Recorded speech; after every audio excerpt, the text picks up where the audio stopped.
नमस्कार। चलिए आज बात करते हैं एक ऐसे टॉपिक की जो हम सबके लिए बहुत मायने रखता है, भारत और पाकिस्तान। और इसमें भी हमारा फोकस एक खास साल पर रहेगा, 2025, जो एक बड़े संकट का साल बन सकता है। 2025 सुनने में तो बस एक और साल लगता है, आने वाले कल की एक तारीख, यही लगता है ना।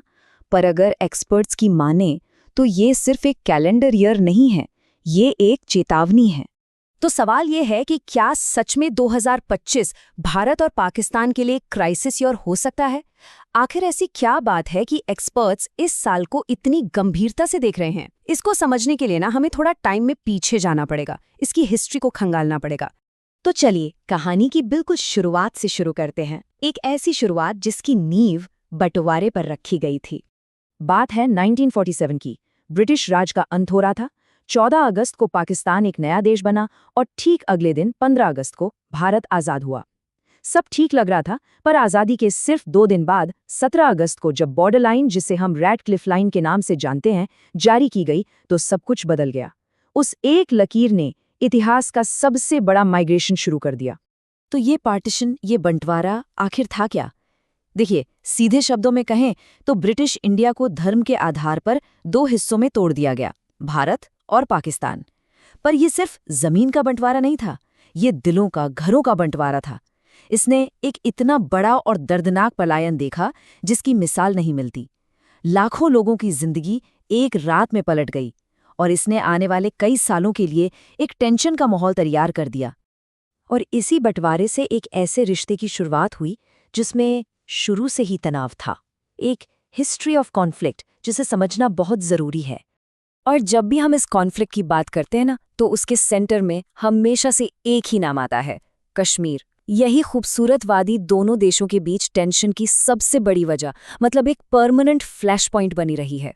और कश्मीर को लेकर ये टेंशन सिर्फ बातों तक नहीं रुकी, असल में ये जंग में भी तब्दील हुई। 1965 में दूसरा कश्मीर युद्ध हुआ, फिर सालों बाद 1999 में कारगिल का संघर्ष हुआ।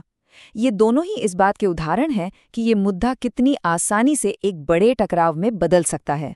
तो ये सारी हिस्ट्री हमें वापस आज में लाती है।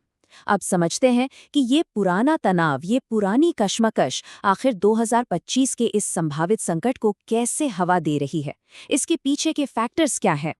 देखिए, आज के टेंशन के पीछे 3 मेन कारण हैं। पहला, पॉलिटिकल रेटोरिक का बढ़ना, यानी दोनों तरफ से जो बयानबाजी होती है वो काफी तेज हो गई है। दूसरा, मिलिट्री पोस्चरिंग का बढ़ना, मतलब बॉर्डर्स पर मिलिट्री की गतिविधियां बढ़ गई हैं। और तीसरा, पूरे रीजन में ही अस्थिरता बढ़ रही है, जिसका असर सीधा सीधा इन दोनों देशों के रिश्तों पर पड़ रहा है।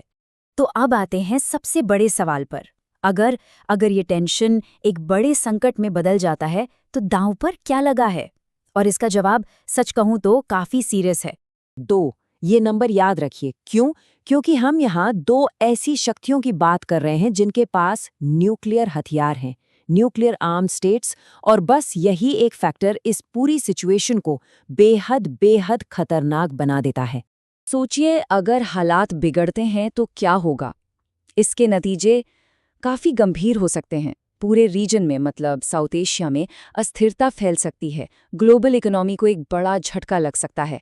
और सबसे जरूरी, एक ऐसा मानवीय संकट खड़ा हो सकता है जिसके बारे में सोचकर भी डर लगता है। एक डिप्लोमैट ने बड़ी सही बात कही थी कि संघर्ष की कीमत हमेशा आने वाली पीढ़ियों को चुकानी पड़ती है। ये लाइन बिल्कुल साफ कर देती है कि किसी भी जंग का असली असर कितना गहरा और कितने लंबे समय तक रहता है। और ये सब कुछ हमें आखिर में एक ही सवाल पर लाकर खड़ा कर देता है। यहाँ से ये सब कॉन्टिनेंट, ये पूरा इलाका आखिर जाएगा कहाँ? ये एक ऐसा सवाल है जिसका जवाब तो वक्त ही देगा, पर उस जवाब पर इस रीजन के करोड़ों लोगों का भविष्य टिका हुआ है।